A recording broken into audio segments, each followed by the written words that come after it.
Mungu tupendao pia, neema yako imetuvuta tupate kutubu, na katika toba umetufunulia pendo lako, umetupa kibali sawa sawa na mapenzi ya kwako, si mapenzi ya kwetu. Umetuwezesha, umetupigania, umefungua malango ya maisha yetu. Ndipo sasa hii Bwana tunajisogeza mbele zako, sisi nafsi zetu, akili zetu, miili yetu itumike na Roho wako Mtakatifu vile upendavyo, katika jina la Yesu. Yesabike nafsi, roho, mwili na akili ya kwamba ni dhabihu ya jioni ya siku ya leo. Tena katika siku hii ya kwanza katika juma hili, tunaomba neema yako itufunike, neema yako ituongoze, tutumike kama upendavyo, tutumie kama upendavyo, tuwezeshe, tufungue, tuinue kwa hatua kama upendavyo. Vita si ya kwetu, vita ni ya kwako. Kama ndivyo ambavyo Mungu tunajidhabihu mbele zako, tukitegemea nguvu, uweza, maarifa, kibali kitokacho kwako. Baba, tuko tayari kukaa katika uwepo wako, tuko tayari kujifunza, tuko tayari kukusikia. Katika jina la Yesu tumeomba, amen, amen. Waza ukaketi tu. Bwana Yesu asifiwe. Haleluya, haleluya. Namshukuru Mungu kwa neema yake. Juma jingine ambalo Mungu ametupa kibali tena cha kusimama baada ya majuma mawili ambayo katika hayo mtumishi wa Mungu mchungaji Christopher alisimama. Ninamwomba Mungu anisaidie, aniwezeshe, anitumie kama apendavyo katika juma hili na juma linalofuata. Mwezi huu kama kanisa, mwezi huu kama madhabahu, mwezi huu kama watu tuitwao kwa jina la Ebeneza, tulipewa andiko na neno, neema ya Mungu juu ya ufunuo wa Yesu Kristo ndani yetu. Neema ya Mungu juu ya ufunuo wa Yesu Kristo ndani yetu ni kalenda yetu ya mwezi huu wa 4. Kwa hiyo katika siku zote za mwezi wa 4 tutaangalia eneo linalohusiana na neema ya Mungu katika ufunuo wa Yesu Kristo ndani yetu. Sasa unaposema neema ya Mungu katika ufunuo wa Yesu Kristo ndani yetu, kuna vitu zaidi ya kimoja vinahusiana au vinahusika. Cha kwanza ni kitu kinaitwa neema. Cha pili ni Mungu anayehusika na hiyo neema. Cha tatu ni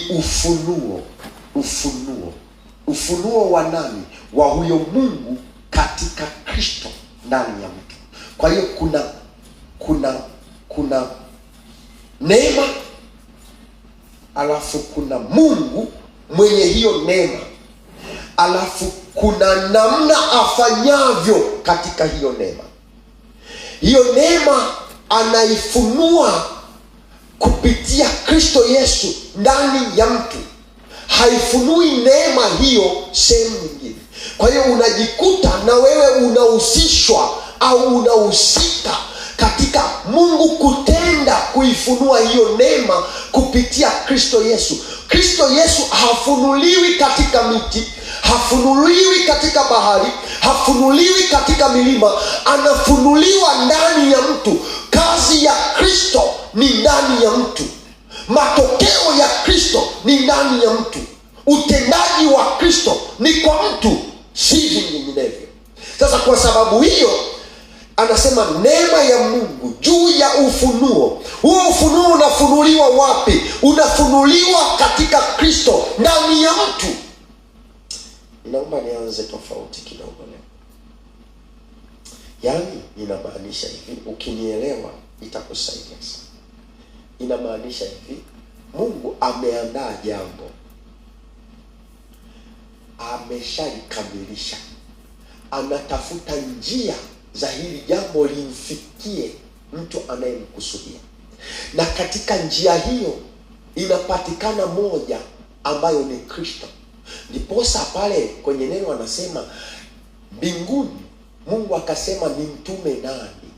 Yesu akasema kukawa na ukimya, alafu baadaye Yesu akasema nitume mimi Bwana. Yaani lile kusudi ulilolikusudia limfikie mwanadamu, na njia ambayo unaitafuta, mimi nimekubali kuwa njia ya kupeleka hilo jambo. Mimi nimekuwa tayari kumpelekea huyu mtu kile unachokikusudia. Kwa hiyo ndani ya Kristo Mungu anaweka nini? Anaweka neema. Neema maana yake nini? Neema maana yake nini? Neema maana yake upendeleo usio na sababu utokao kwa Mungu. Upendeleo usio na sababu utokao kwa Mungu. Kama neema ni upendeleo usio na sababu utokao kwa Mungu, ulipita kupitia Kristo. Ndio maana Kristo anasema nilikuja sio kuwahukumu, kuwafungua, kutangaza. Kwa nini? Kwa sababu yeye ni kibebeo, hajabeba hukumu, amebeba kusaidia kusudi la Mungu kuwafikia. Ndiposa anasema anayeniamini. Kwa nini uamini? Kwa sababu yeye amepewa nafasi ya kukuletea kilichokusudiwa. Bwana Yesu asifiwe. Haleluya, haleluya. Twende kidogo kwenye Waefeso sura ile ya kwanza. Waefeso sura ile ya kwanza. Waefeso sura ile ya kwanza mstari ule wa 18, 17 na 20. Waefeso sura ile ya kwanza 17, 20. Waefeso sura ya kwanza 17, 20. Waefeso sura ya kwanza 17, 20. Waefeso sura ya kwanza 17, 20, maandiko yanasema Mungu wa Bwana wetu Yesu Kristo, Baba wa utukufu, awape ninyi roho ya hekima na ya ufunuo katika kumjua yeye. Macho ya mioyo yenu yatiwe nuru, mjue tumaini la mwito wake jinsi lilivyo, na utajiri wa utukufu wa urithi wake katika watakatifu jinsi ulivyo, na ubora wa ukuu wa uweza wake ndani yetu tuaminio jinsi ulivyo, kwa kadiri ya utendaji wa nguvu za uweza wake. Mstari wa 20, aliyotenda katika Kristo alipomfufua katika wafu, akamweka mkono wake wa kuume katika ulimwengu wa roho. Sasa tumetoka miezi iliyopita na tulifundisha sana, na mimi nikiwa sehemu ya hao watu waliofundisha. Nikukumbushe tu, anguko lilitoa hukumu. Anguko la Adam na Eva lilitoa hukumu, na hukumu ilienda kufanya kazi, na ilikuwa ina uhalali wa kufanya kazi. Aliyekuja kufunga uhalali wa hukumu kuendelea kufanya kazi ni Yesu Kristo, katika ile neema iliyokuwa ndani yake juu ya maisha yetu. Kwa hiyo Kristo ndiye anakuja kubatilisha hukumu ya mwanzo ya kwamba mtakula kwa jasho, mtazaa kwa utungu, mimba itawazalia. Mimba haiwezi kumzalia mtu aliyetambua neema iliyoko katika Kristo, katika yeye. Sijui naeleweka? Mbona kama vile mmeniangalia kama nani unasema nini? Naeleweka? Unanielewa kidogo? Nasema hivi, huu mstari unaonyesha ya kwamba kazi ya Kristo hakuja kuhukumu. Yaani Kristo hana hukumu mikononi mwake. Yeye amekuja kutangaza msamaha kwa waliohukumiwa. Waliohukumiwa ni nani? Ni mimi na wewe. Kwa nini? Kwa sababu ya Adamu na Hawa walivyotenda dhambi bustani. Uhalali wa mateso uliingia kwa mtu baada ya anguko, na kwa sababu hiyo vyote vilivyofuata baada ya anguko havikumsaidia mwanadamu kurudi katika sehemu ambayo katika hiyo Mungu alimkusudia. Maana yake hivi, vyote vilivyofanyika havikumrejesha mwanadamu kwenye makusudi ya uumbaji wa Mungu wa kwanza. Kinachokuja kumrudisha mwanadamu kwenye makusudi ya uumbaji ni Kristo Yesu. Kwa sababu gani? Anatangaza msamaha kwenye makosa ya mtu, anaondoa uhalali wa hukumu. Mchungaji alisema sana hapa, alitumia Mathayo ile ya kwamba nalikuja ili wawe na uzima kisha wawe nao tele. Nalikuja waliofungwa wapate kufunguliwa, kutangaza mwaka wa Bwana uliokubalika. Sasa anafanya hayo sio kwa sababu yeye ni Mungu, anafanya hayo kwa sababu yeye amekasimiwa madaraka ya kimungu katika hiyo neema. Ndio maana anasema ni mtume nani, na Yesu anaitika. Hebu nenda tafakari na mimi kidogo upande wa pili. Hivi asingeitika ingetokea? Tafakari. Twendeni tuangalie mbinguni kuna nani na nani. Si kuna malaika, si kuna maserafi, kuna makerubi, kuna wenye uhai na kuna wakuu na yeye pia. Lakini alipouliza nani alijibu? Wote walinyamaza. Fikiria zile dakika za mwisho na yeye angenyamaza. Unajua wakati tunafikiri kirahisi na wakati mwingine tunafundishwa kirahisi sana, kwa hiyo inajikuta haina nguvu. Lakini wewe fikiria katika watu wote wa Ebeneza 660 na ngapi, 684 wa Ebeneza, nyie wachache mmepata neema ya kuja sasa hivi kwenye 600 na, lakini Jumapili wote mnakuwa. Sasa kwa nini nyinyi muwepo wengine wasiwepo? Ndicho ambacho kilitokea kwenye lile swali, ni mtume nani, alafu ikatokea kimya. Anasema kukawa na kimya kikuu. Huwa nikisoma lugha nyingine na changanyikiwa zaidi, kwa sababu inaonyesha kukanyamaza kabisa.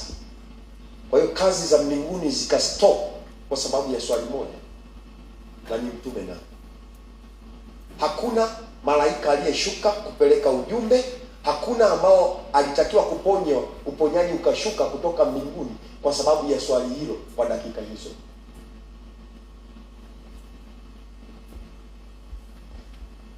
Lakini hapa anasema kuna vitu vigumu sana. Anasema Mungu wa Bwana wetu Yesu Kristo, Baba wa utukufu awape ninyi roho ya hekima. Roho ya hekima. Huko mbele utajua kwa nini unapaswa kuwa na roho ya hekima. Kwa nini kwenye neema, nasisitiza tena, kwenye neema hekima ni ya muhimu. Kwa nini kwenye neema hekima ni ya muhimu? Kwa sababu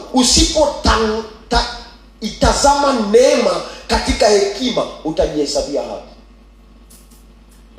Naongea na mtu hapa. Usipoitazama neema katika hekima ya kiroho, utaitazama kama haki yako. Kwa hiyo thamani yake ndani yako haitakuwa katika vile viwango vinavyohitajika. Kwa nini? Kwa sababu neema ipo. Paulo anasema kwa sababu neema ipo tuzidi kutenda dhambi. Kwa nini anasema? Kwa sababu watu wamekosa hekima ya kuitumia neema. Yaani ukikosa hekima ya rohoni, hasemi ya mwili hapa, anasema ya rohoni, Mungu awape ninyi hekima ya rohoni. Kumbe kuna hekima ya rohoni na kuna hekima ya akili. Ni vitu viwili tofauti. Kuna hekima ya rohoni na kuna hekima ya akili. Hekima ya akili inatokana na namna mtu huyo amewekezewa aina fulani ya elimu. Hekima ya daktari na hekima ya askari ni vitu viwili tofauti. Hekima ya askari na hekima ya nesi ni vitu viwili tofauti. Hekima ya nesi na hekima ya mkurugenzi ni vitu ambavyo havifanani. Kwa nini? Kwa sababu aina ya elimu amepewa, namna ya vile amekuzwa, namna ya vile ameelezwa ya kwamba hivi huwa hivi na hivi matokeo yake ni haya, ndivyo ambavyo anaishi. Lakini hii ya rohoni inahitaji ufahamu wa kimungu. Bwana Yesu asifiwe. Sasa unajua kuna watu hekima ya rohoni imepungua sana. Ngoja niendelee tu. Awape ninyi roho ya hekima na ya ufunuo katika kumjua yeye. Kwa hiyo kwanza kuna roho, pili kuna hekima. 3, kuna ufunuo. Mwambie mwenzako, ili neema ifanye kazi kunahitajika roho, kunahitajika hekima, kunahitajika ufunuo. Kwa sababu ikikosekana roho, maana yake huyu mtu hayupo. Ikikosekana hekima, maana yake huyu mtu hana njia. Alafu ukikosekana ufunuo, utambuzi haupo. Anasema Mungu awape ninyi. Alafu pale chini anasema ufunuo katika kumjua. Kumbe kumjua Mungu na kuijua neema ya Mungu katika Kristo Yesu inahitajika ufunuo. Kwa nini? Kwa sababu haikuwa haki na haukuwa mpango wa kiwanadamu, na kwa sababu hiyo hakuna sehemu ya kazi ya mwanadamu katika kumfanya Kristo kuja. Kama naelewa, yaani hamna juhudi ya mtu iliyomfanya Kristo kuja. Kipindi cha Nuhu, si walitenda dhambi tu sana, si ndio? Kwani Yesu alikuja? Si walipigwa na wakafutwa? Kwa nini Mungu asingemruhusu Yesu kuja kipindi kile cha Nuhu?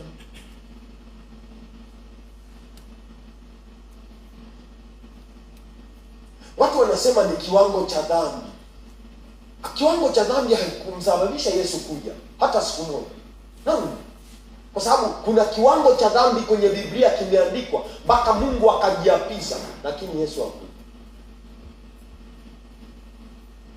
Kumbe ili kufahamu lazima upate ufunuo. Mwambie mwenzako ufunuo.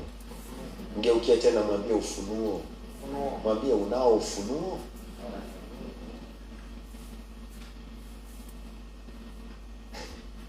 Mwangalie tena, mwambie una ufunuo au wewe unaenda tu?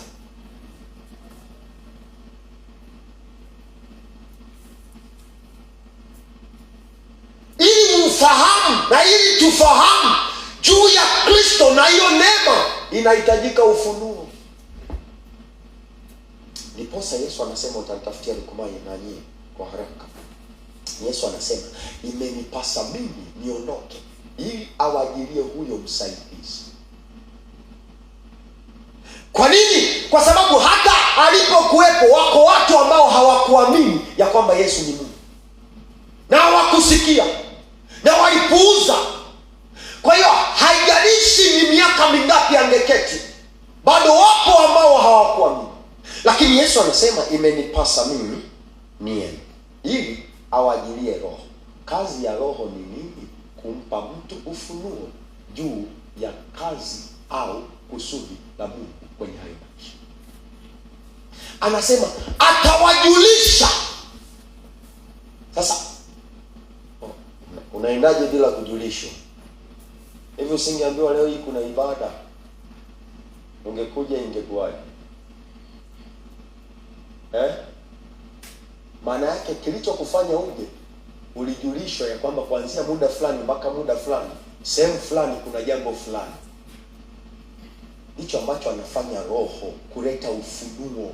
Watu wa Mungu tunakinzana na mapenzi ya Mungu, tunakinzana na pendo la Mungu kwa sababu tunakosa ufunuo. Na kwa nini ufunuo unakosekana? Kwa sababu Roho Mtakatifu hayuko ndani yetu. Tofauti ya Yesu na Roho ni Yesu alikuwa nje, na hata alipoondoka viko vitu mbele huko tutasema viliachwa kama viashiria. Damu, mwili, jina haviingii ndani, aliviacha nje. Damu, mwili, jina. Lakini anasema Roho anakaa ndani.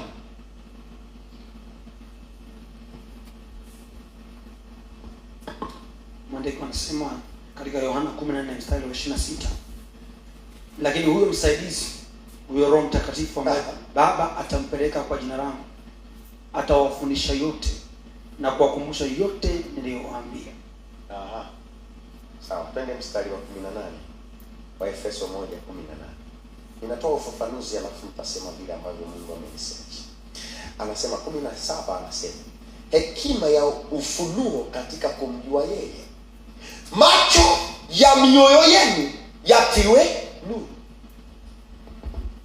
Macho ya mioyo yenu yatiwe nuru, mjue tumaini la wito wake. Sio wito wenu, ni wito wake. Wito wake jinsi lilivyo, na utajiri wa utukufu wa urithi wake katika utakatifu jinsi ulivyo. Hivi ulishawahi kujijua ya kwamba wewe huna kitu? Angalia jirani yako, mwambie wewe you are nothing. Huna chochote kabisa. Yaani kama hauko kwa Kristo, wewe ni mtupu kabisa. Nisikilize mimi. Kama hauko kwa Kristo, wewe ni mtupu kabisa. Nisikilize tena. Kama hauko kwa Kristo, wewe ni mtupu kabisa. Kwa nini? Kwa sababu dunia inaendeshwa na vitu viwili sasa. Inaendeshwa na Mungu katika Kristo Yesu, na inaendeshwa na Shetani katika mambo mengine. Sitaki kufundisha hayo mambo, nilishakataaga mimi sana. Lakini kama hauko kwa Kristo, urithi unaupata wapi? Nisikilize. Ili tupate urithi ni lazima ndani ya Kristo. Lakini Biblia inasema macho ya mioyo yenu yatiwe nuru, ili tuone huo urithi. Katika hiyo neema lazima nuru iwepo. Unaongozwa na nini?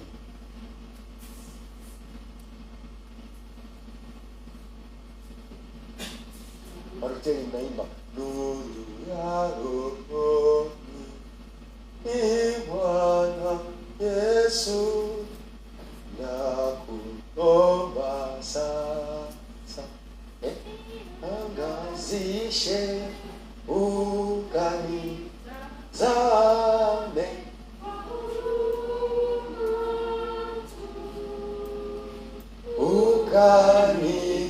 ukanitulize mimi. Kumbe maskini wanatakiwa kutulizwa. Angalia jirani yako, mwambie wewe umaskini wako ili utulie, lazima umwangalie Kristo. Yaani ili umaskini wetu uishe. Yaani kuna vitu ni kodi. Yes. Nawaambia ni kodi. Unataka kutajirika, tazame Kristo ili urithi wako upewe. Aya. Sinaongea na watu hapa. Unahangaika sana, unajitaabisha wewe. Unasema utalala, kesha. Wanakesha Makonda pale na bado kesho wanaamka na hawana chochote. Niambie eti kukesha ndio kupata mali. Nani aliyekudanganya? Wanakesha bodaboda hapa, lakini bado ni kipande chenye kinamshinda kulipa na pikipiki ya Napolo. Angalia jirani yako, mwambie unakesha. Ay.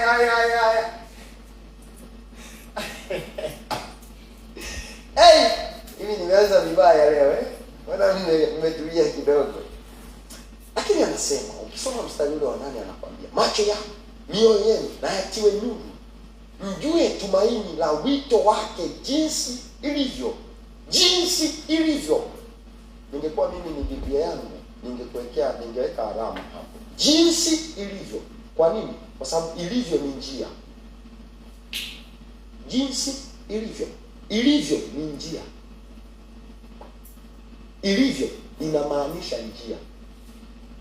Ukitaka kuelezea kitu ukasema, unaona hili jengo, unaliona jinsi lilivyo, unataka kuelezea procedure ya hili jengo lilivyosababishwa kuwepo hivi lilivyo. Yaani unataka kumweleza mtu aelewe watu walipita hatua gani mpaka hichi kitu kimefikia hivi. Unamwona huyu, jinsi alivyo huyu. Nini? Unataka kueleza tabia, si ndivyo? Si ni sawa? Anaposema jinsi ilivyo, maana yake ujue namna, kuna jambo hapa ambalo katika hilo ni lazima, you must.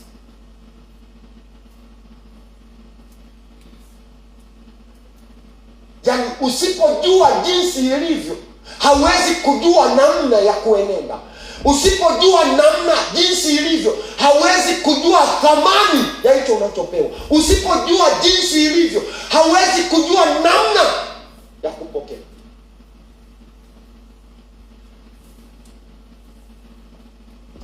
Okay. Nimalizie hapa. Anasema na utajiri wa utukufu wa urithi wake katika utakatifu jinsi ulivyo. 19.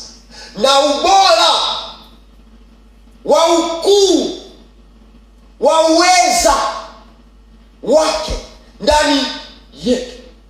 Hii ni muhimu sana. Ubora wa uweza wa Kristo unapimwa ndani ya mtu, si nje ya mtu. Nisikilize. Ubora wa kazi ya msalaba unapimwa ndani ya mtu, si nje ya mtu. Ubora wa msalaba haupimwi na ng'ombe wala na mbuzi wala na milima wala na mabonde. Unapimwa na kitu kinaitwa mwanadamu katika mwili.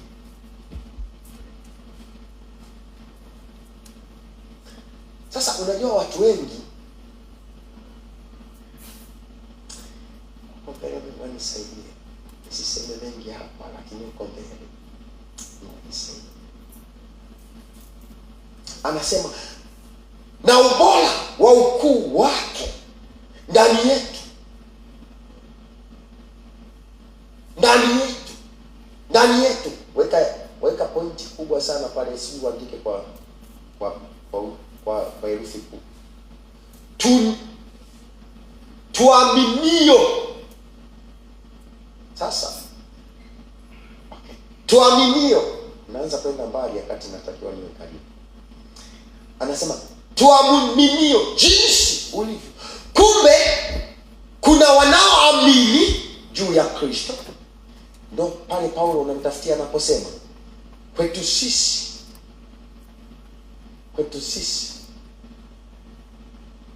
Injili ni uzima, lakini kwao wanaopotea ni upuuzi. Msalaba kwao wanaopotea ni upuuzi. Kwa nini kwa hawa ni jambo bora, alafu kwa wale ni jambo la upuuzi? Kwa sababu hawa wameamini na wale hawajaamini. Wakorintho wa kwanza mlango wa kwanza ule mstari wa 18. Wakorintho wa kwanza mlango wa kwanza mstari wa 18, maandiko yanasema kwa sababu neno la msalaba kwao wanaopotea ni upuuzi, bali kwetu sisi tunaokolewa ni nguvu ya Mungu. Kwetu sisi tunaookolewa. Kumbe wako wasio, lakini ili waokolewe au watambulike wanaokolewa, lazima wawe watu wanaoamini. Nisikilize. Ili waokolewe na watambulike ya kwamba hawa watu ni watu waliookolewa, lazima waamini. Kwa hiyo kinachowapa uhalali wa kuokolewa na kutambulika ya kwamba wameokolewa ni imani juu ya kile kilichowaokoa. Nisikilize. Ni imani juu ya kile kilichowaokoa. Nitakurudisha nyuma Agano la Kale. Musa akati anaenda kuongea na Farao alikuwa na fimbo, lakini ile fimbo ya Musa haikuanzia kwa Farao. Ile fimbo ilikuwa na Musa toka ameitwa kwenye kichaka. Lakini alipoitwa na Farao, ile fimbo Mungu akamwambia itupe. Kwa nini? Kwa sababu wale walitengeneza nyoka na yeye akatengeneza. Lakini tofauti ya fimbo ile na fimbo za waganga ni yule nyoka wa Musa ambaye ni fimbo kwa meza nyoka wa waganga ambazo ni fimbo. Nisikilize. Ni fimbo ile. Musa hakuitupa, aliondoka nayo. Wakiwa katika bahari ya Shamu alikuwa nayo. Kule kwa Farao ilimeza nyoka, lakini akiwa katika bahari ya Shamu hakuwaza ya kwamba hii fimbo ina nguvu. Biblia inasema hivi, Musa pamoja na wana wa Israeli wakageuka wakaanza kulia. Mungu akashuka akazungumza na Musa, akamwambia Musa, kwa nini wana wa Israeli wananililia Mungu? Biblia inasema Mungu akamwambia Musa, waambie waendelee mbele. Sasa kinachotokea, Musa akiwa mbele yao baada ya kuambia, ndiposa Mungu anamwambia inua fimbo. Hakumwambia nenda na hiyo fimbo ukainue. Alikuwa ameshafika, ameamini ya kwamba Mungu anatuvusha hapa. Akiwa katika kuvuka, ndiposa Mungu anamwambia inua fimbo. Na alipoinua, maji yakagawanyika. Nisikilize, ni fimbo ile ile aliyokuwa nayo wakati analia. Naweza usinielewe. Ni fimbo ile ile aliyokuwa nayo wakati analia. Ndio fimbo hiyo hiyo anaambiwa inua, inayatenganisha maji. Unaweza usinielewe, lakini nenda ukasome ukiwa nyumbani. Wakiwa njiani, wanafika eneo ambalo ni pakame na maji hamna. Na maji yanayopatikana ni maji ambayo hayanyweki. Fimbo hiyo hiyo anaambiwa agonge mwamba, unatoa maji. Hakuwa anapewa kila wakati, alikuwa nayo, lakini hakuwa anatambua namna ya kutumia mpaka ameambiwa namna ya kutumia. Kwa hiyo kinaweza kuwepo, oh my Lord, my God, neema inaweza kuwepo, lakini usitambue ya kwamba neema ipo. Kwa sababu utambui neema ipo, inawezekana unalia, unahangaika kutafuta mpenyo, kumbe mlango uko wazi. Ni kitendo cha kuamka na kwenda. Kwa sababu hujapata hayo maelekezo ya namna ya kwenda, umekaa ukisubiri wakati wa Bwana. Wa Kristo ndio mnasema si ndio waga mnasema hivi, tunasubiri wakati wa Bwana. Upi? Neno la Mungu linasema Yesu haji tena mara ya pili. Mara ya pili anapokuja, anakuja kuhukumu ulimwengu. Kazi yake ameshamaliza. Wakati huo unaosubiri, yeye ameshamaliza kazi.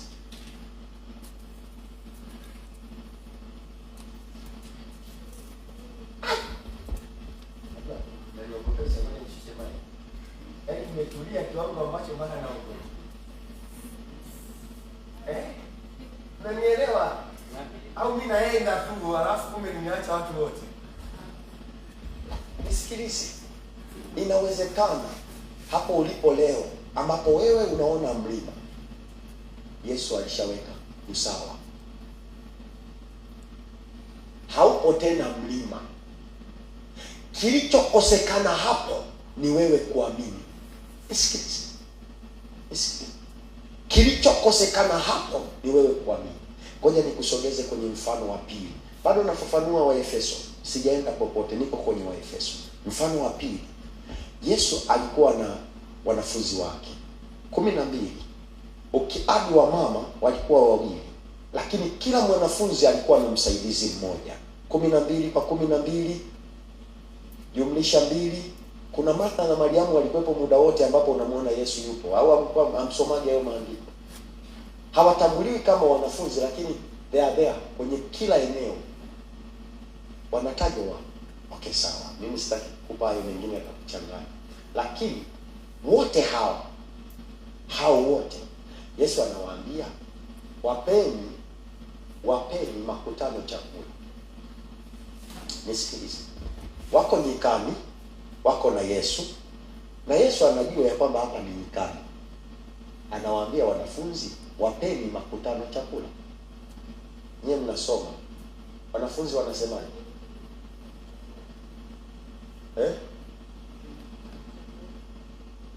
Anasema hatuna chakula. Wanasema hivi, walienda kuwauliza makutano. kwamba hivi kuna mtu alibeba ziada, lakini wenyewe wanamwambia Yesu mimi.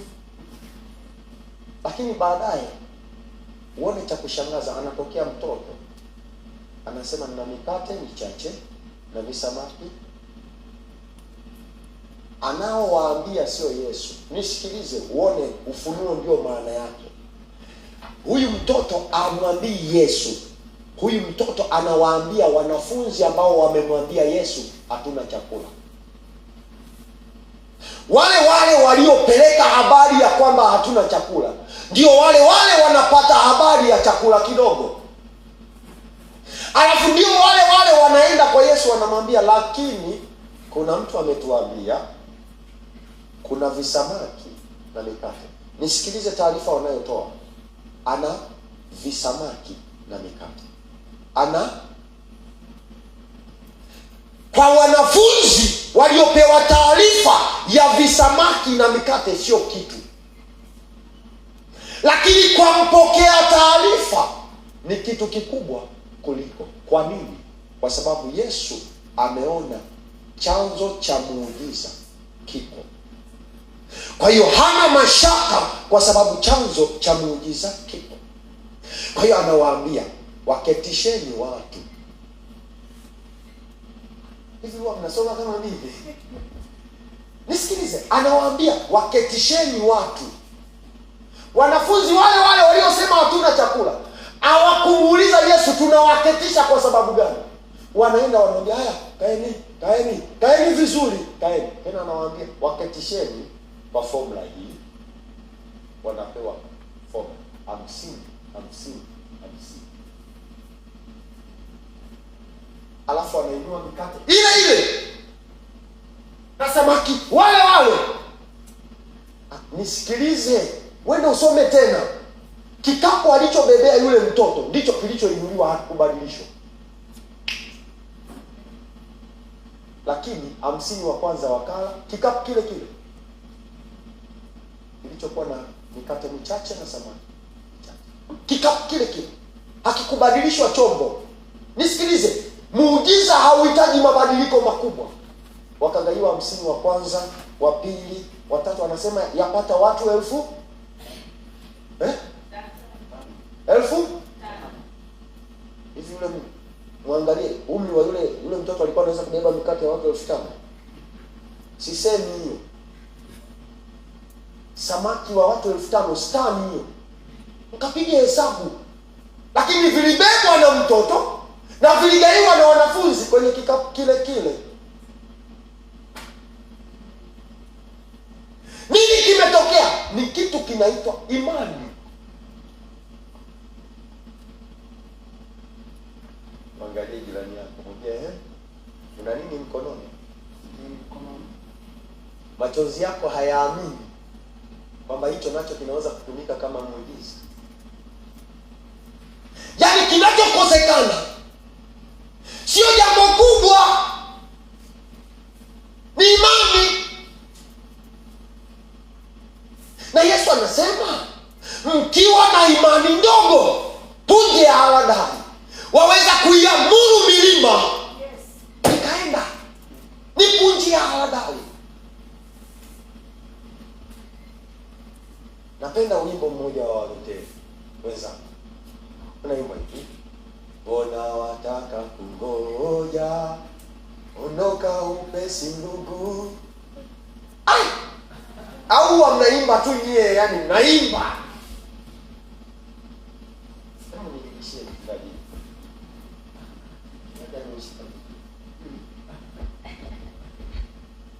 Nafundisha wewe nisaidie. Kwa nini unataka kungoja, ondoka upesi ndugu. Mwokozi apenda kukupa pumziko na raha yake. Mbona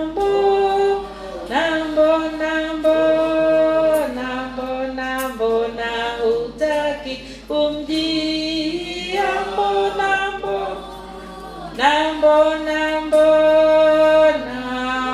Mbona hutaki raha?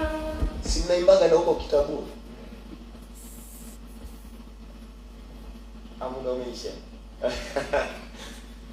Nimesema nianze na utangulizi, kwa sababu unajua wakati mwingine tunafundisha vitu ambavyo inawezekana katika kuvifikiri tunavifikiri kama vitu vidogo, lakini mimi Biblia inaniambia msizalau mambo yaliyo madogo.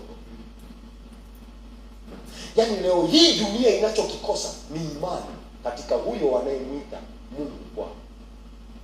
Nikuulize swali, kwa nini mtu akienda kusomea alfabeti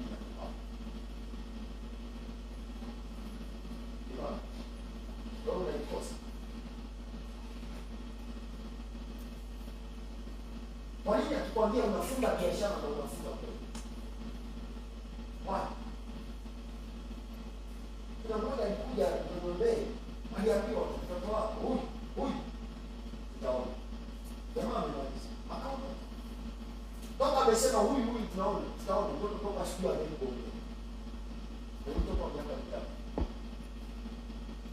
Hali ni moja huyu utaona. Wewe mama akawa anaona kweli. Familia ikaanza kuona kweli. Mtoto haongei. Wanakuja kushtuka ni miaka mitano. Bwana analetea hapa. Miaka mitano. Wewe si ni wa Kristo. Wewe si unaitwa Mkristo. Wewe si unaitwa kwa sababu ya Kristo.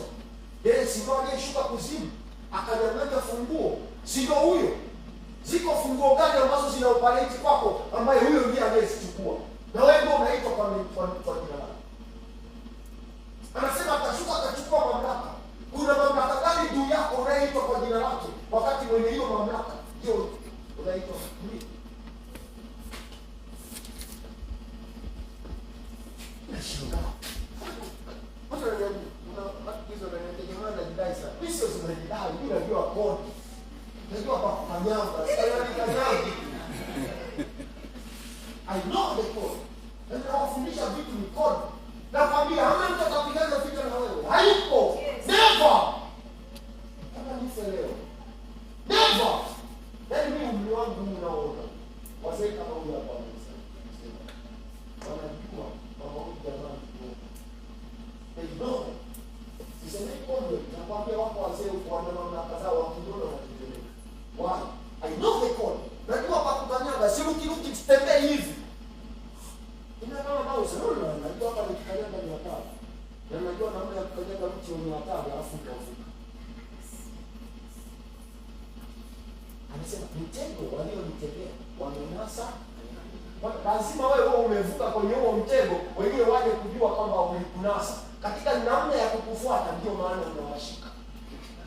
Hauwezi kuwanasa wakati wanakuona ng'ambo.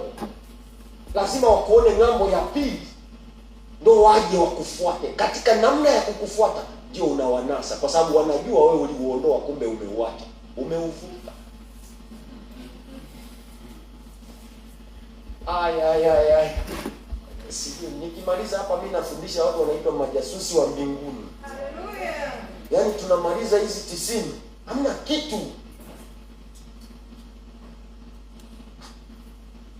Sitaki kuwashuhudia, lakini wanawaambia hawa pale wanasema usiseme. Mimi naweza kukizungumzisha kitu na kisitokee. Alafu nakizungumzisha kama utani. Siku hiyo tulikuwa na huyu jamaa, nimetoka zangu kanisani nimevaa kola yangu. Mimi mara nyingi sivaa kola. Yeye mnajua mara nyingi mimi huwezi kunikuta na shati la kichungaji. Niko tu na shati langu la kichungaji, nimetoka na kiatu kimepigwa kiwi safi na kakoti kangu nimevaa. Tukaenda sehemu, mama mmoja akanitukana sana. Wewe mchungaji gani tapeli na nini? Sikumjibu haraka, nikamwangalia nasema mama nimefanya nini? Mama nimefanya nini? Alikuwa anapanga, nikamwambia hayataota. Alafu mimi nikageuka mkono. Huyu shahidi mtaka atawapeleka. Hamna hata kilichoota hata hichi. Na mvua zilinyesha mfululizo wiki hizi. Na mpaka leo hatujakutana naye. Very simple. Sababu sina hana haki ya kunifanyia alichonifanyia, kwa sababu sina ubaya niliofanya. Na hapa ndipo ambapo Wakristo mnakosa. Wewe unatenda ubaya alafu unataka utendewe wema. Wapi? Yaani unataka wewe unafanya ubaya alafu nataka wema. Wema upi? Ili ubaya ukimbie, lazima wema usimame sana. Ili ubaya ukuache, lazima wema usimame kama mlima. Nilikuwa naongelea Waefeso. Tunamalizia 20, muda umeshaisha. Anasema hivi 19, na ubora wa ukuu wake ndani yetu tuaminio jinsi ulivyo, kwa kadiri ya utendaji wa nguvu za uweza wake. Kwa kadiri ya utendaji wa nguvu za uweza wake. Nisikilize hapa, mimi nafundisha neema. Ukitoka hapa kuna vitu wala usijitaabishe. Usifunge kwa sababu ya mtu wetu, unafungia mtu fulani. Usifunge kwa sababu ya tatizo. Mimi nakwambia mimi, funga kwa sababu ya uhusiano wako na Mungu. Tengeneza mambo ambayo Mungu anaona wivu kwa sababu yako, ya kwamba huyu mtu anataabika ili mimi nitambulike. Huyu mtu anataabika ili mimi niheshimiwe, sio yeye aheshimiwe. Alafu ndio Mungu aachilia hiyo heshima yako kama favor.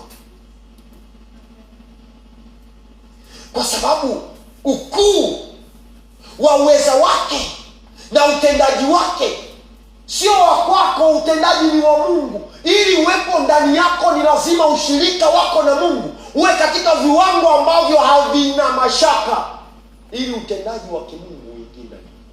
Kama nisikilize, wewe ni Mkristo alafu utendaji wa kimungu hauko ndani yako, unafikiri kinacho operate ndani yako ni nini? Yaani utendaji wa kimungu hauko ndani yako, na wewe unaitwa Mkristo, kinacho operate ndani yako ni nini?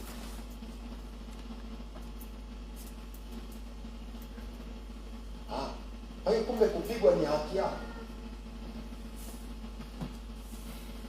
Yaani kulia ni haki, japokuwa unaona unateseka, lakini ni haki.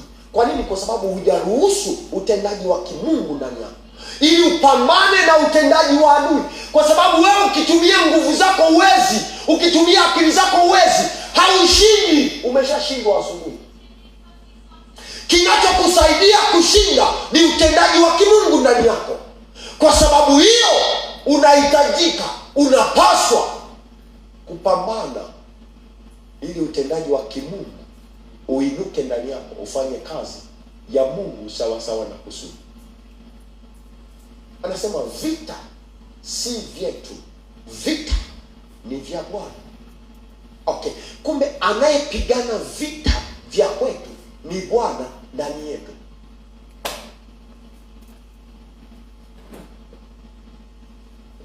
Anasema nami nitawapigania, nani mtanyamaza kimya. Okay, why are you shouting? Mungu, angalia yule ananitesa, wakati amesema nyie mtanyamaza. Unamwelekeza Mungu kwenda kupigana vita. Kama ulikuwa unajua si ungepigana.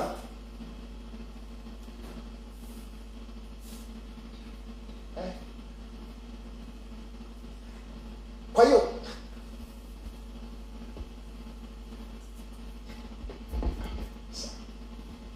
mimi niliwaambia watu wakasema mchungaji anasema nini? Niliwaambia kuna maombi usiombe.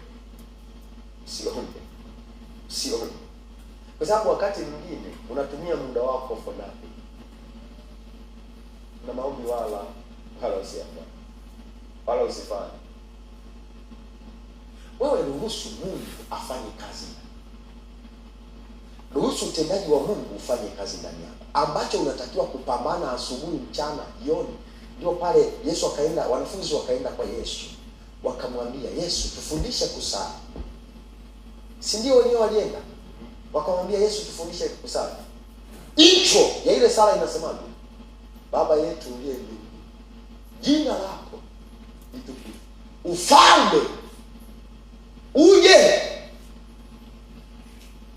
Kwa sababu nje ya ufalme wako sisi tunajifungia ndani. Wanafunzi walijifungia ndani Yesu alipoondoka. Yaani immediately Yesu ameshakufa, amezikwa, wakaenda wakajifungia. Yesu anawatafuta kuja kujionyesha ndani. Waliokaa na Yesu kwa miaka yote, walioona Yesu akifufua watu, walioona vipofu wanaona, viwete wanatembea, walienda wakajifungia.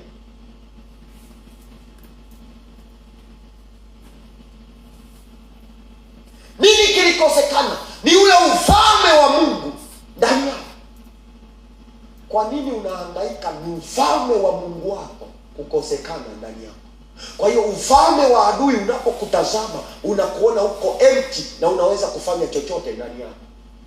Kama ufalme wa Mungu wako katika utendaji wake utakuwa ndani yako, hamna ufalme ulio juu ya huo ufalme, hamna mamlaka yaliyo juu ya hiyo mamlaka, hamna dhabihu iliyoko juu ya hiyo dhabihu. Kwa hiyo hamna mtu atakutolea sadaka itakudhuru. Sio mimi nawaambiaga watoto wanakula kuku zao na kula mbuzi. Leo nimetoka shambani, asubuhi nilienda shamba, leo si weekend.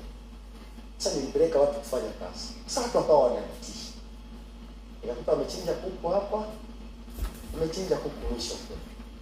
Tuko na mke wangu na watoto.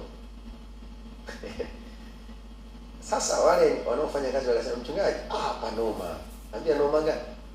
Mimi nimekula nyama lini? Mimi mbona sijawapa hela hiyo? Lini nyama mmekula? Sema kweli hatujaikula nyama. Sasa nyama si Mungu ameleta. Si tulikuwa tunaomba nyama hii. Kwa mimi nikabeba kuku wa kwanza, nikabeba kuku wa pili, nikaingia jikoni. Mama Elishama akakimbia na wanae. Sasa siniletee balaa. Nani nini? Bwana kijana mmoja achana na hao. Ukachoma, ukala, sina hapa na ubii. Kuna kitu mnaona nimepungukiwa. Wamekula asala. Kwa hiyo nangoja tena wapeleke mwingine. Wataona kuku imeshindikana, watapeleka mbuzi. Naomba jiko la kuchomea na choma. Kwa nini? Kwa sababu ninajua ufalme ulioko ndani yangu na utendaji wa huo ufalme. Hamna ufalme unaweza kusimama. Yaani wewe oga hapo njia panda na mimi napita hapo hapo, na ukiacha hela nachukua. Nasema mtakula vya kufisha. Mtakanyaga nyoka na nge. Sasa mjusi anakukimbiza. Ati mimi hapa nikae kama kuhani nianze kuwafundisha tafsiri ya mende, tafsiri.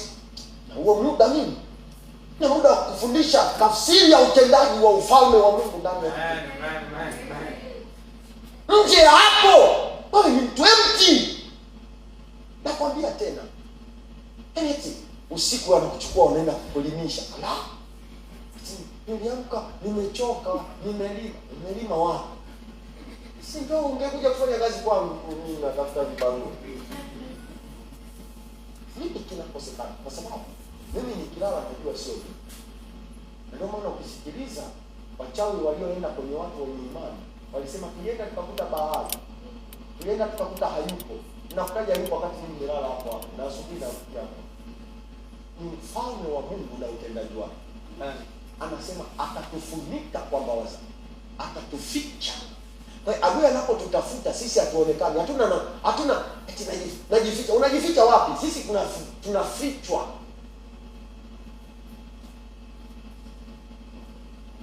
Simama kwa ya.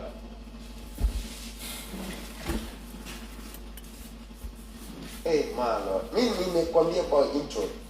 Lakini utaenda kusoma nyumbani. Nitamani niseme hii lakini nitakusaidia.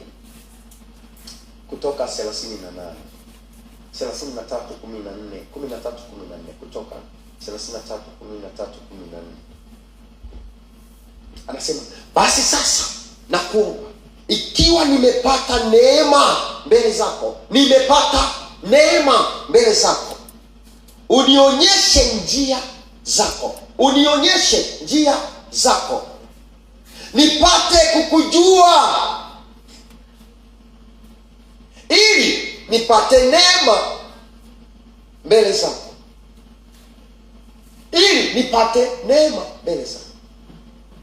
ukakumbuke ya kuwa taifa hilo ndilo watu wako.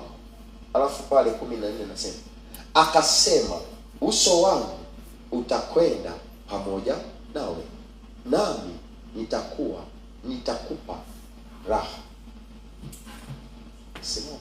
Sifundishi tena imekosha. Tobi ananiangalia kwa huzuni anasema, mchungaji, sijui kama unanielewa. Ukisoma hii Kutoka anasema, ikiwa nimepata neema mbele zako, Sawa. Ukienda kwenye tafsiri nyingine inasema nikiwa nimepata neema machoni pako. Unachopambana nacho ni wewe Mungu kutambua na kukuhesabu kama mtoto wake. Ni baba mjinga ambaye anaona mtoto wake anaumizwa alafu yeye anachekelea. Ni mtu asiye na maana, ni mzazi asiye na maana ambaye anaona mateso ya watoto wake alafu anasema ni sawa, acha waumie. Yaani ni mzazi asiye na maana, hatambui nini maana ya uzazi. Mungu kama baba yetu anasema nayajua mawazo ninayowawazia, asema Bwana, kuwapa tumaini, kuwapa tumaini siku zenu za mwisho. Siku za mwisho ni ukomo wa kiufahamu. Siku za mwisho ni ukomo wa kihali. Siku za mwisho ni ukomo wa njia, ya kwamba haujui njia, ndio mwisho. Hujui njia, hujui unaendaje. Siku za mwisho sio za kuja Kristo.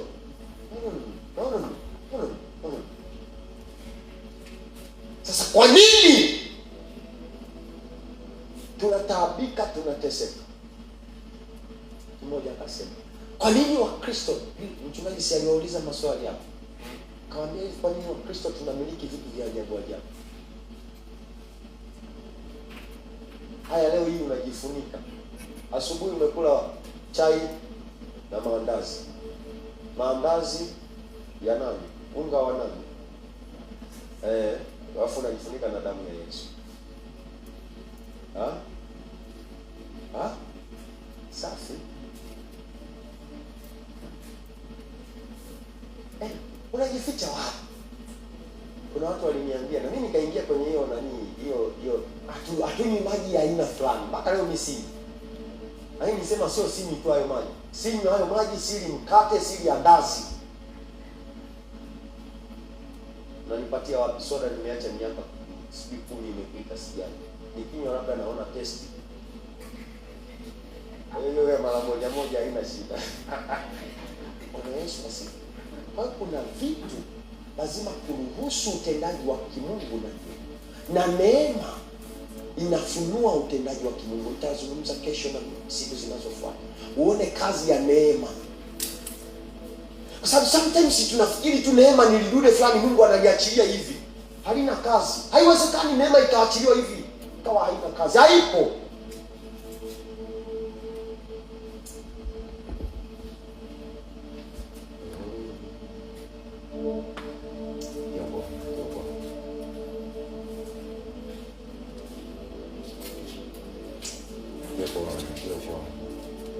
Mimi natamani saa hii, mimi sijui umefungwa kwenye eneo gani, sijui unapitia kwenye hali gani, lakini ninataka nikwambie wewe una majibu.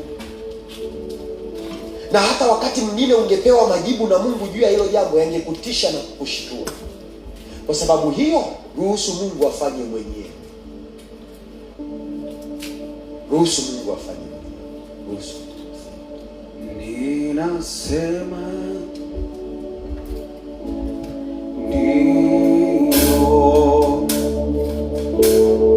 Ninasema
akisikia, mtu akisikia sauti yangu na kufungua mlango, nitaingia kwake, nami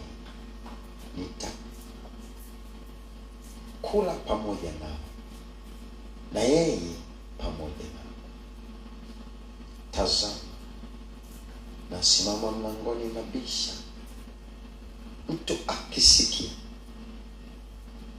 akafungua, nitaingia, nitakaa ndani yake na kula na yeye, naye kula naye, asema Bwana. Yuko tayari kumsaidia mtu. Ndio maana anasema nitakula naye, naye atakula nami. Yuko tayari kumsaidia mtu. Yuko tayari kupita naye mabondeni, milimani, kwenye maeneo magumu. Yuko tayari, yuko tayari. Yuko tayari kwenda naye maeneo ambayo huyo mtu hawezi, ana hofu. Yuko tayari. Yuko tayari kufanya mambo ndani ya mtu ambayo katika hayo huyo mtu amesema basi hii ni hali yangu. Yuko tayari. Yuko tayari kumhamisha kwenye hali yake, kumpeleka kwenye hali ya Kristo. Sema, e Bwana Yesu, e Bwana Yesu, nimesikia habari zako ya kwamba wewe ndiye mlango ulioishusha neema ya Mungu katika ulimwengu kwa ajili yangu. Kwa sababu hiyo, saa hii ninajinyenyekeza mbele zako, nikiomba rehema, nikiomba msamaha, nikiomba toba katika majira na nyakati ambazo katika hizo nilipita, lakini ni katika namna ya kukosa imani.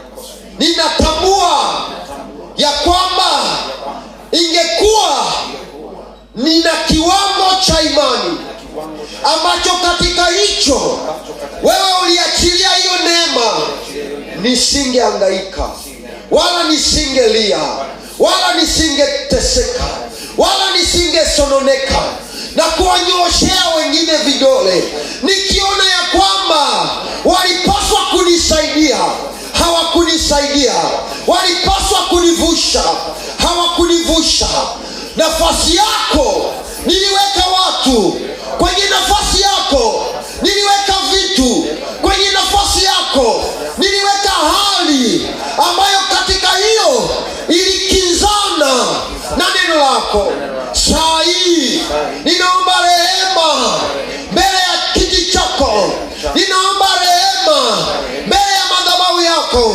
Nirehemu mimi, nirehemu nafsi yangu, rehemu akili zangu, rehemu ufahamu wangu, rehemu njia zangu ambazo katika hizo nilizitumia katika hayo maeneo. Saa hii nimesikia, nimejua ya kwamba ufunuo wako hauendi pasipo roho ya hekima ndani ya huyo mtu. Nimejua ya kwamba roho ya hekima inasaidia ufunuo kutenda kazi. Ninaomba mbele zako unijalie mjoli wako, mtumishi wako, mwana wako, hekima na roho ya hekima ndani yangu. Ninaomba mbele zako kwa unyenyekevu, kwa unyenyekevu, roho ya hekima, roho ya hekima, roho ya hekima inijilie, ikae ndani yangu, ikae ndani yangu. Saa hii ninaomba roho ya hekima ishuke, iingie ndani yangu, ifanye makao, ili niweze kuona mafunuo ya maisha yangu katika wewe Kristo. Nisaidie roho ya hekima ili niweze kuona nguvu ya neema iliyoandaliwa tayari kwenye maisha yangu, ambayo katika hiyo majibu ya maisha yangu yako tayari. Ninaomba Bwana nisaidie roho ya hekima. Ufunua tu kinywa chako, sema tu kumwomba Mungu kwa unyenyekevu. Usiombe kitu kingine. Mwambie Mungu, nina hali napitia sasa. Iwe ni mwili, iwe ni kazi, iwe ni ndoa, iwe ni familia, iwe ni watoto. Mwambie Mungu, nina hali ninapitia sasa. Ninaomba roho ya hekima inipe mafunuo. Ninaomba roho ya hekima inipe mafunuo. Nikipata mafunuo, nimepata utatuzi wa hali niliyo nayo. Nikipata mafunuo, nimepata jawabu la swali yangu. Mwambie tu kwa kinywa chako. Mwambie kwa kinywa chako, usinyamaze. Mwambie tu akujalie roho ya hekima kwenye eneo liloko. Kwa nini ni maombi binafsi? Kwa sababu kila mtu yuko na eneo lake. Mwambie Mungu, nijalie hekima, roho ya hekima katika hii hali, ili nipate mafunuo. Nipate mafunuo. Nipate mafunuo. Nikipata mafunuo, nimepata njia. Nikipata mafunuo, nimepata uweza. Nikipata mafunuo, nimepata jawabu. Nikipata mafunuo, nimepata namna ya kuondoka. Baba, katika jina la Yesu, jioni ya leo Bwana, tunakusihi katika hiyo neema yako, uachilie uweza wako ndani yetu Bwana.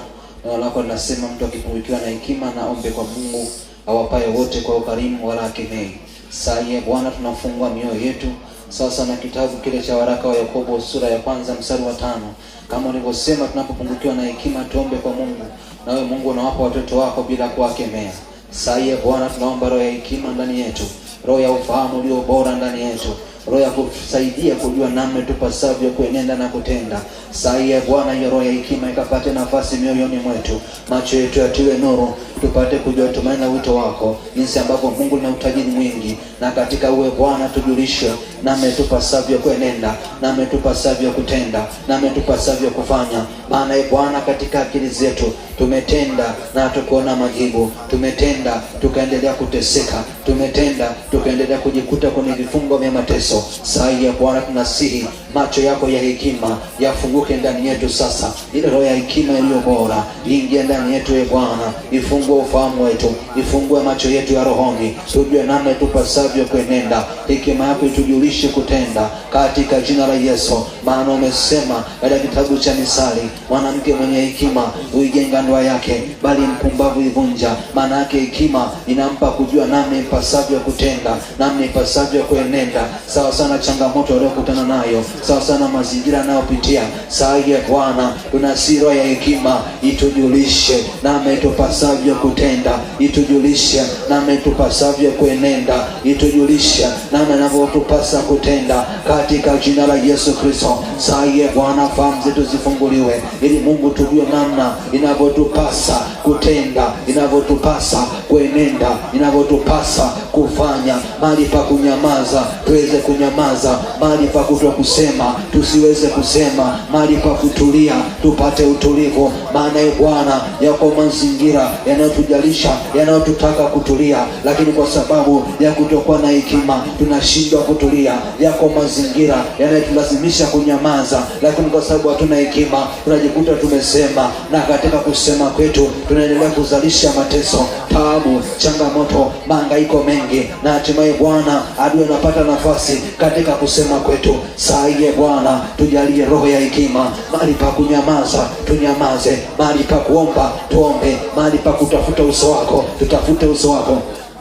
mahali pa kutafuta neema yako tutafute neema yako. Jioni ya leo Bwana, tunakusihi roho bora ya hekima iingie ndani yetu, sawa sana Isaya mstari wa 11, sura ya 11 mlango wa 11 mstari ule wa kwanza. Neno lako linasema, na roho ya hekima ilikuwa juu yake. Sasa Bwana, tunaisikia roho kama ulivyosema, mtu akipungukiwa na hekima na aombe kwa Mungu awapaye wote kwa ukarimu. Sasa Bwana, vinywa vyetu vinafunguka. Ombi letu ni moja: Mungu wa rehema, nijalie roho ya hekima. Mungu wa rehema, nijalie roho ya hekima na ufahamu ulio bora, katika jina la Yesu. Nijue Bwana makusudio yako na mapenzi yako, ili macho yangu yajulishwe namna ya kutenda, ili mwenendo wangu utembee sawa sawa na hekima yako, sawa sawa na ufahamu wako, katika jina la Yesu. Jioni ya leo Bwana, haya ya moyo wangu ni moja tu Baba, niachilie roho ya hekima itokayo kwako, katika jina la Yesu. Roho bora wa hekima atokaye kwako aingie ndani yangu, afanyike baraka kwangu, katika jina la Yesu. Achilia ufahamu wako ndani yangu, kwa jina la Yesu Kristo, ili Bwana niweze kupata mafunuo, na katika mafunuo hayo yanijulishe namna ya kutenda, yanijulishe namna ya kufanya, yanijulishe namna ya kuenenda, katika jina la Yesu Kristo, katika jina la Yesu Kristo, katika jina la Yesu Kristo, katika jina la Yesu Kristo. Nami nafungua moyo wangu, uingie ndani yangu sasa, ufanye makao Kristo, ufanye makao Kristo, uongoze moyo wangu, usienende tena sasa na mawazo yangu, uenende Bwana sasa na mawazo yatokayo kwako, katika jina la Yesu. Maana umesema mawazo yangu si mawazo yenu, wala njia zangu si njia zenu. Katika jina la Yesu, unijulishe njia zako na unijulishe mawazo yako, sawa sana makusudio yako katika maisha yangu. Jioni ya leo Bwana, haja yangu ni moja: nijulishe njia zako, nijulishe mapenzi yako, katika jina la Yesu Kristo. Shika tu sadaka yako, ni mshukuru Mungu. Na Mungu atatupa neema kwenye hizi siku 14, katikati ya siku hizi 90 ambazo sasa tunaenda, zimebakia ni ngapi? 66. Sasa kwenye hizi 14 za kwanza kuna jambo ambalo tukimaliza kufundisha neema, Mungu ananielekeza tulifanye. Kwa hiyo usikose hizi siku, ili ujue namna ya kwenda hapo. Bwana Yesu asifiwe. Usikose kabisa. Ukiweza kumwalika na mwingine itakusaidia, sio kwa sababu ya wingi wa watu, no. Kwa sababu tunatamani watu waondoke kwenye hali walizonazo. Tunawiwa watu wavuke waende hatua nyingine. Tunasikia watu waende kwenye viwango ambavyo Mungu amevikusudia. Haiwezekani tu ikawa bahati mbaya ukaokota neno la Mungu barabarani. Haiwezekani ikawa bahati mbaya. Bwana Yesu, asante kwa sababu ya jioni nzuri umetupa. Wewe ni Mungu unayeishi, Mungu unayetupenda sana. Upendo wako zidi upeo, ndio maana unaitwa upendo wa agape. Haufananishwi na aina ya upendo wowote. Aina nyingine za upendo zinazo sababu, lakini cha kushangaza ni aina ya upendo wako usio na sababu katika maisha yetu. Hakuna sababu ambayo katika hiyo inakufanya wewe utupende, lakini umetupenda jinsi tulivyo, katika udhaifu, katika manyonge, katika hali ya kukosa imani, lakini bado umetupenda. Na katika kutupenda huko umeachilia neema yako ituvute kwako Kristo. Ndivyo ambavyo watoto wako wamevutika kwako, wamekuja katika madhabahu yako. Na kwa siku ya leo ni roho ya hekima iwe ndani yao, ndio ombi lao, ili wapate kupata mafunuo ya maisha yao katika wewe. Asante kwa sababu ya neema hiyo umetupa tena siku ya kwanza katika siku hizi ambazo utatupa. Ninawakabidhi mikononi mwako Baba. Mbegu ipandayo ipande mwenyewe katika udongo ufahao, na katika huo udongo ukuzalie matunda. Kama kwa mtu mmoja dhambi iliingia, si zaidi kwako Kristo utakaso. Baba, waende katika amani yako, waende katika fadhili zako, waende katika utendaji wako, na waende katika ukuu wako. Wale wakuponywa waponywe, wakupiganiwa wapiganiwe, wakuinuliwa wainuliwe, wakuvushwa wavushwe. Maadamu neema yako ipo, basi Mungu wasipungukie. Usiku huu ufanyike usiku wa baraka kwa wao na familia zao, kazi zao na nyakati zao na maisha yao. Amani utupayo si kama wanadamu. Wape amani katika kila hali. Wape amani katika kila pito. Wape amani katika kila mazingira. Amani yako si ya wanadamu, wape ya kwako. Katika hiyo Bwana, watoto wako wanakushukuru kwa sadaka zao. Bariki matoleo haya, bariki mioyo yao. Zaidi sana Bwana, ufadhili wa kwako uende nao. Na sasa Bwana, ninaliweka jina lako juu yao, kama ilivyo desturi na agizo ya kwamba hivi ndivyo ambavyo mtafanya kwa walioniamini. Na Mungu, kwa mamlaka ya jina la Yesu, ninaliweka jina lako juu yao. Pokeeni baraka za Mungu. Bwana Mungu akubarikie, akulinde. Bwana kuangazie nuru za uso wake na kufadhili. Bwana kuinulie uso wake akupe amani. Mwenende katika amani ya Kristo. Katika jina la Mungu Baba na Mwana na Roho Mtakatifu. Amen. Praise wakiwa wanaimba, tutakuwa tukitoa sana.